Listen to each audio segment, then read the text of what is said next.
Hey everyone, welcome back to Dad's Bedtime Stories. Tonight we're on to episode 126, and to be honest with you, I don't even know what it's about, so I'm not going to give you the title. I'll name it afterwards, and at this point you've probably already read the title, so you know more than I do is all I can tell you. Now, in classic Dad's Bedtime Story fashion, I have not actually made this one up yet. I'm going to make it up on the spot. All I know is that in the last one, you were relocating some fire chameleons, I'm pretty sure, to a new home because Rex, the evil Tyrannosaurus, was trying to use them to create global warming or something like that. Anyways, if you like the episode, remember there's 3 ways you can support the show. Number 1, share it with somebody else you think would like it. That goes a long way. Number 2, rate and review the podcast on whatever app you're listening on, or every single app you can find it on is good too. And number 3, you could be the first person to join my Patreon campaign. They're up there. The lowest tier is $1 per month. It gives you all the benefits, and I'm really just looking for enough money per month to pay for the hosting fees. Anyways, enough of that right now, and on to the story. As usual, just get as comfy as you can in your bed. Close your eyes and imagine yourself doing what the kid in the story does. You wake up on your spaceship. You get up and look around, remembering that all of your friends and all of the dragons are here with you. Oh yeah. You run back out to the main part of the spaceship, and you see your friends already hanging out there in the common area. Hey everyone, good morning. Good morning, one of your friends says. What are we gonna do today? I don't know. I thought we'd find the home for those fire chameleons. Oh yeah, I forgot about that. You head to the back of the ship and look out into the storage area. Right now, the storage area is split up into 2 separate parts. One half is a huge area made for the dragons where they can live comfortably, but the other half is entirely devoted to keeping the fire chameleons safe. You can't actually see them though, they're currently camouflaged, but you can tell that it's very, very hot in there as you see those little wavy things of air rising up from all over the place. Spaceship, have you found anywhere to put these things yet? Unfortunately, no, Spaceship replies. All suitable planets would cause irreparable damage. Oh yeah, they do pretty much burn everything. Can't you put them on like a fire planet or something like that? That is an excellent idea, Spaceship says. However, fire planets do not tend to have food that chameleons need to survive. Putting them on a fire planet would mean their demise. Oh, well that's not good. But, I mean, they are artificial creatures, so maybe we just have to find an artificial planet or artificial biome or... Wait a second, I have an idea. Spaceship, reroute to the lost planet of Atlantis. Understood, Spaceship says. Spaceship slows down, turns to the left, and jumps back to super hyperdrive once again. Why are we going to the lost city or planet of Atlantis or whatever you said? One of your friends asks. Oh, well, you'll see when we get there. But basically, I discovered the lost city of Atlantis, and I created these huge biomes, and 3 of them haven't even been used for anything. Maybe we can create a biome where the fire chameleons can live comfortably. Oh, that's a good idea. Did you just say you found the lost city of Atlantis? Yeah, you say. It's a long story. A three-parter, really. Well, 4, sort of. Anyways, we're gonna be there soon. Before long, the ship jumps out of super hyperdrive, and you see the large oceanic planet in front of you. You take the controls and carefully fly down to the surface of the planet. And as you lower down through the clouds, the whole lost city comes into view. A gigantic domed city with one huge central dome with towers, huge towers made of diamonds and emeralds. And surrounding the city are 5 equally as big giant bubbles, each one designed to be a biome. Right now, one of them's devoted to dinosaurs because, who doesn't want a dinosaur biome? And the other one's devoted to be an Earth habitat. As you fly near the city, the protective shield covering it opens up a little hole so spaceship can fly right inside. You head straight over to the central tower and park spaceship down on the balcony. The back hatch opens and you walk through the area with the dragons in it, and you, your friends, and the dragons all head outside. I think we're gonna go explore a little. We need to stretch our wings, says Bill, the leader of the dragons. Sounds good, Bill. I'll tell the city to let you out of the dome if you want out. All right, thank you, the dragons say. The dragons jump off the balcony, spread their wings, and fly high up above the city, ready to explore new things. You and your friends head inside into the control center. You walk into a huge room with glass on every side, filled with all sorts of buttons and computers. As soon as you enter, the holographic screen pops up in front of you. You play around with the menu, pressing different buttons, until you select the screen for the different biomes. You select one of the empty ones, and not really knowing what to do, you just ask the Atlantis interface a question. Atlantis interface, can you create a biome suitable for fire chameleons? I am unsure what fire chameleons are. Oh, well, I have some in the ship. Understood. Scanning now. The Atlantis interface scans the spaceship. Understanding acquired. Habitat being created. You watch as the biome far away glows a bright color, and then it begins to transform. It's a strange mixture of rocks and lava, but also green grass and trees. Different looking trees than you're used to, but still lots of trees. Are you sure those things can deal with fire chameleons, you ask?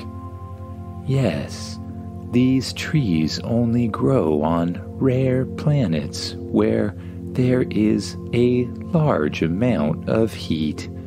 They are basically fireproof. Most importantly, they grow leaves and fruit that the chameleons can eat.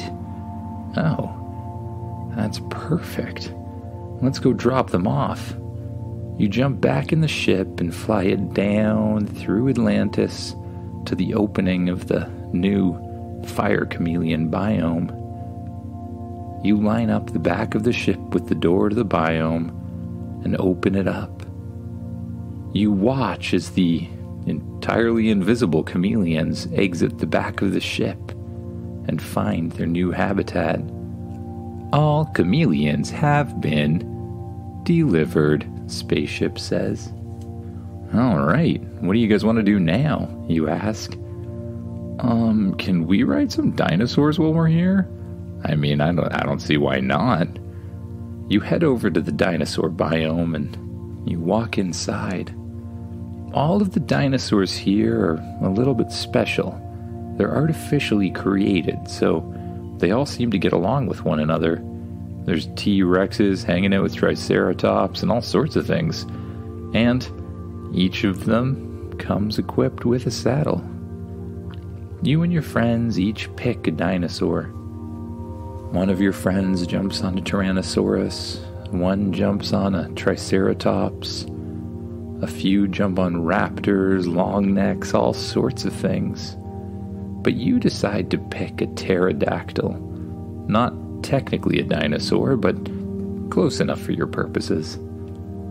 As you climb on, the pterodactyl begins to flap its wings, and it flies high, high up above the biome.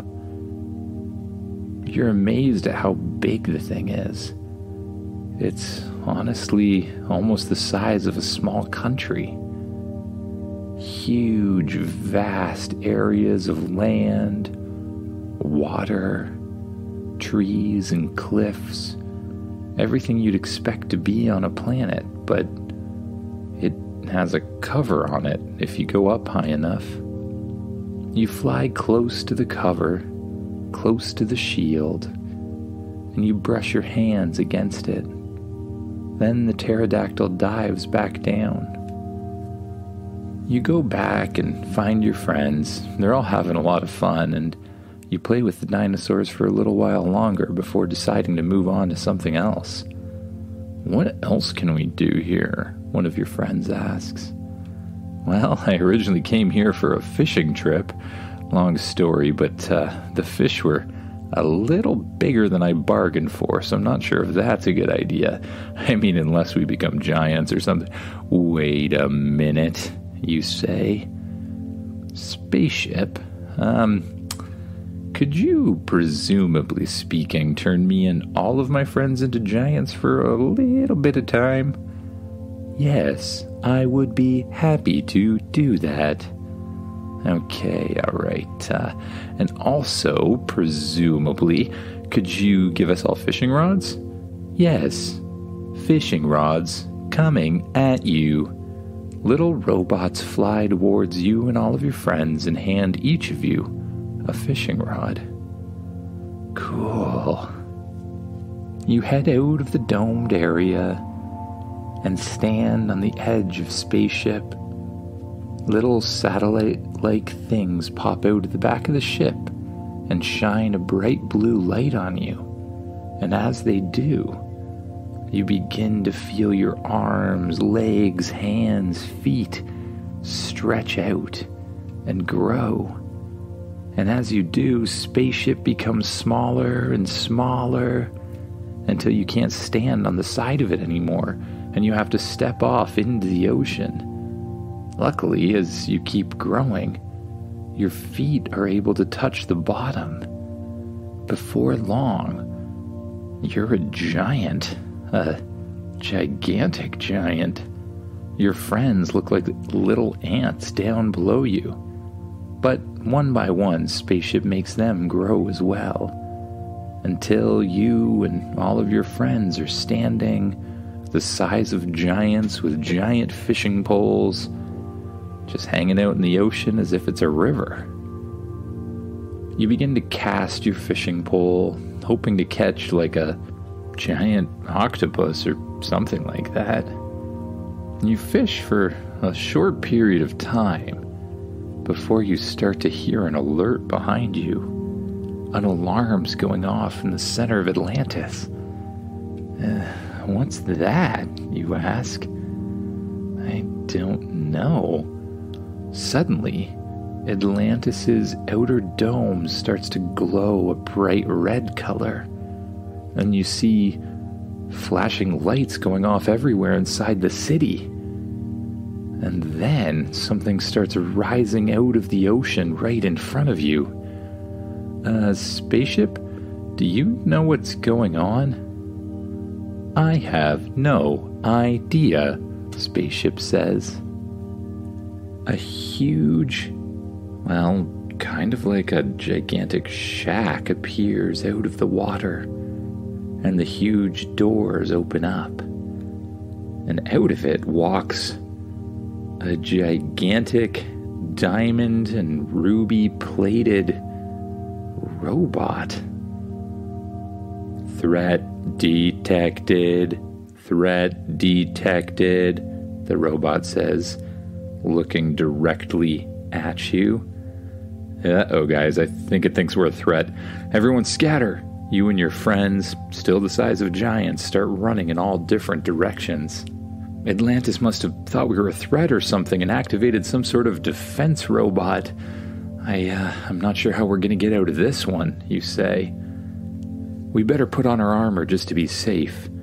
You press the button on your watch and your armor folds out around you, luckily just as big as you are, and your friends all do the same. Now, you and all of your friends completely covered in armor against one giant diamond-plated robot. This should be no problem, you figure, until another robot comes out of the door, and then another and another and another and another and another, until there's just as many robots as there are giant children. All right, you say, I take my words back. This will not be easy. With a roar, the first robot charges towards you, its massive fist swinging through the air. You brace yourself and unleash a powerful punch back, the fist colliding with its metallic frame, creating a deafening clash of steel. The impact reverberates through your arm, and it kind of feels funny. Meanwhile, your friends join in the fray, launching their own attacks against the imposing robots. One of them hurls a gigantic boulder that I guess they found at the bottom of the ocean, smashing it into the chest of a robot, causing sparks to fly, and another leaps into the air, landing with earth-shaking force, delivering a mighty stomp and splash that rattles the ground beneath the ocean. As the battle rages on, you find yourself locked in a fierce struggle, just trying to repel these giant robots. Spaceship, what are we going to do? Can you stop them from thinking we're a threat? I do not believe so. Unless you shrink yourselves down, I believe they will still think you are a threat. Unless we shrink, then shrink us down, you yell at Spaceship. Understood. Spaceship simultaneously hits you and all of your friends with a blast of light. You immediately begin shrinking, smaller and smaller and smaller, until you find yourselves floating in the air, using the power of your spacesuits, above the ocean. You and your friends immediately dart towards the ship, enter the back hatch, and take refuge inside. Immediately, the robots turn around and walk back inside the giant doors they came from. Then, the giant doors disappear back down into the ocean. I guess the threat's over? They must be designed to defend against giants or giant robots or something. That's really weird. But I have to say, it is good to know we have those giant robots. Anyway, I'm pretty tired. Turning into a giant always tires me out, as if I should have been using way more calories than I've possibly consumed today. Spaceship flies back to the control tower, and you and your friends get out. You enter the elevator, and one by one, the elevator drops you off on different floors, each one its own self-contained apartment. It drops you off last, and you see the familiar sight of your Atlantean apartment. You grab a quick bite to eat from the replicator, and then you head straight to bed. You pull the covers over top of yourself, and you start to hear a soothing and relaxing hum. And as you hear it, your eyes become heavy. You allow them to close, and you just focus on anywhere in your body that you're holding tension. And with each out-breath, you just let the tension melt away, starting with your shoulders, your arms, and your legs. Good night, everyone.